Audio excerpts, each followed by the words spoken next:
just in general, how does it feel now that The Sound of Music is turning 60? I mean, it's such a big thing, and it's so awesome to hear that the movie's going to be back in theaters this weekend.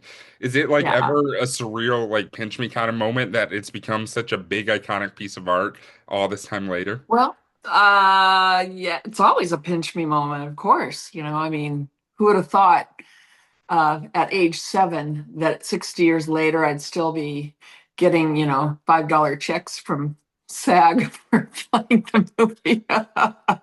Woohoo! Some of them are less than that. It's awful, but no, I mean, just to still have opportunities to do things and to stay in contact with my siblings from the movie. It's always fun. We have a good time. Sure. No, I'm sure.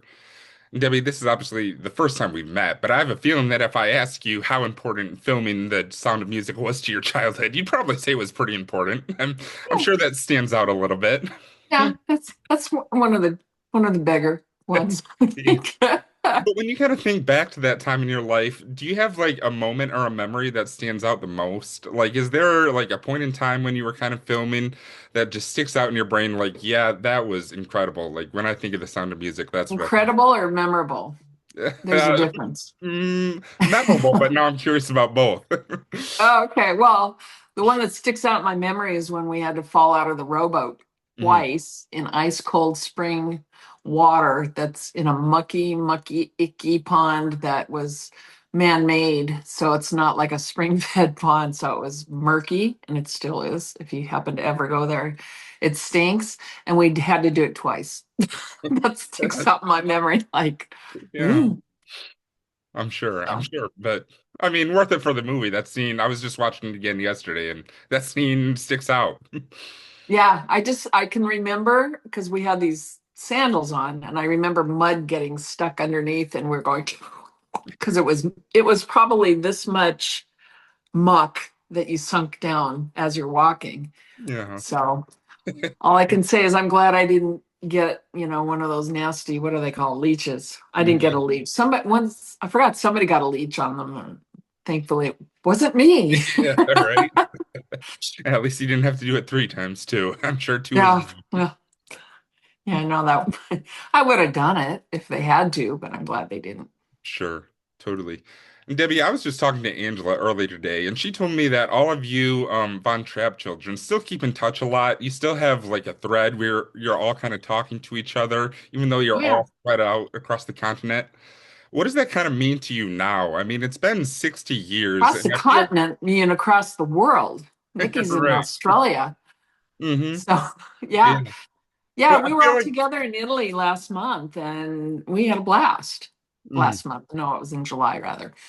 But yeah, we just pick up where we left off every time we get together. And it's always just, we kind of catch up for 5 minutes and then we start being, silly again. So, yeah.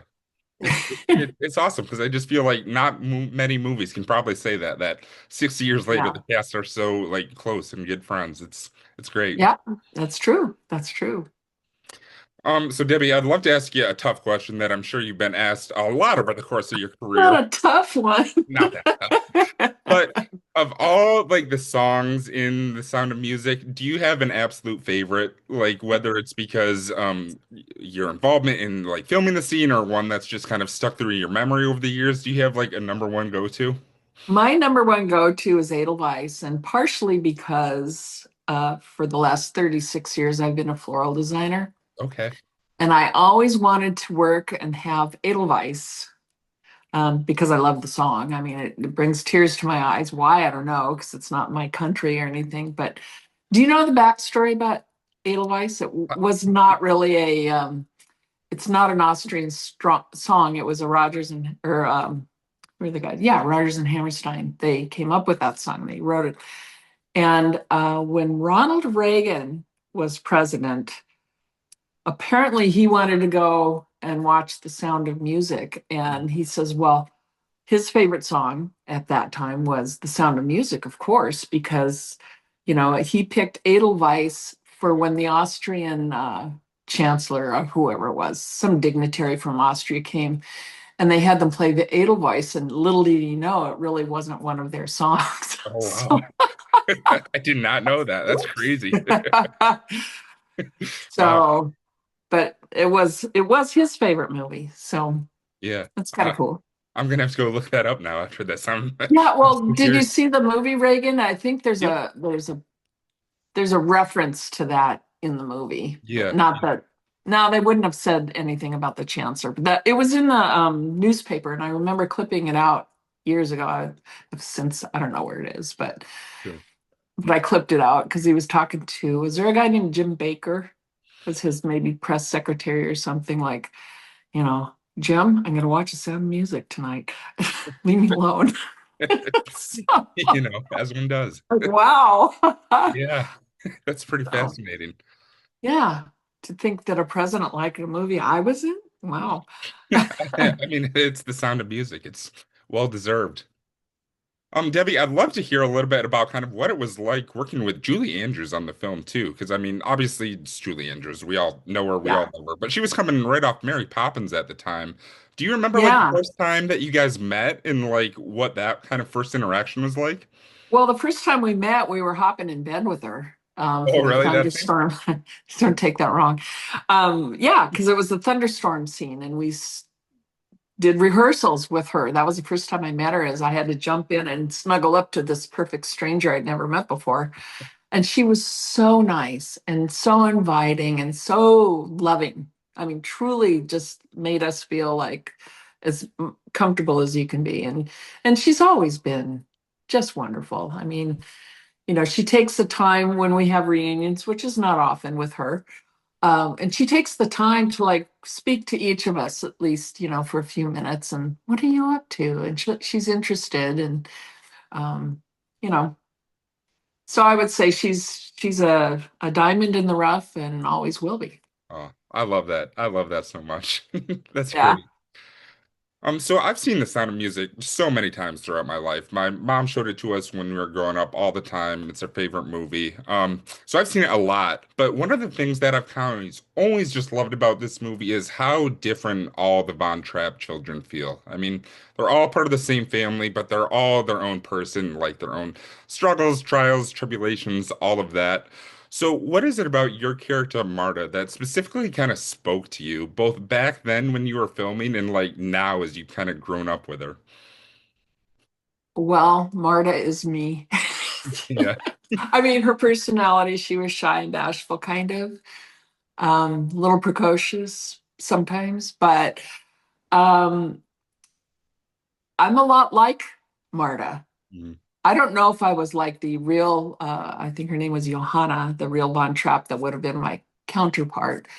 But there is a book that was written by one of the Von Trapps about each each of the kids, and I was kind of surprised to see that she was an artist and I'm an artist, and it's like I think I read that and I just got chills all over my body. I'm like, gosh, we're a lot more alike than I ever thought. mm, So, but she was more of a painter, whereas I'm kind of all over the map. I do all kinds of stuff. sure. So, yeah, That's a cool parallel though there. I didn't know that either. That's really cool. yeah, yeah. Mm. So, one last question for you, Debbie. The legacy that The Sound of Music has left on the world is obviously so huge. I mean, this movie's been t passed down from generation to generation. But do you remember, like, at any point during the making of this movie or since then, when, like, it really clicked to you? Like, do you remember a specific moment when you realized this is going to be, like, an iconic thing that's going to last for a long, long time, if not forever? Yeah, about a week ago. Really? No, I mean, every time they invite us back for another reunion, the number gets bigger and bigger, and it's like, wow, how did this happen? I think, part of it is it's one of the truly well done, very well made movies, thanks to the genius of Robert Weiss. Yeah. He was a film editor before he was a producer director. So he really understood like the back end of what he was shooting, Yeah. not just shooting stuff and throwing a lot of it on the floor. That didn't really happen much with him. He knew exactly what he wanted. And I think because of that, what was the question? Just at what point you kind of realized that this was going to be like last forever. Yes. Well, no, I mean, until it stops, I guess I'm always amazed. Yeah. Let's just say.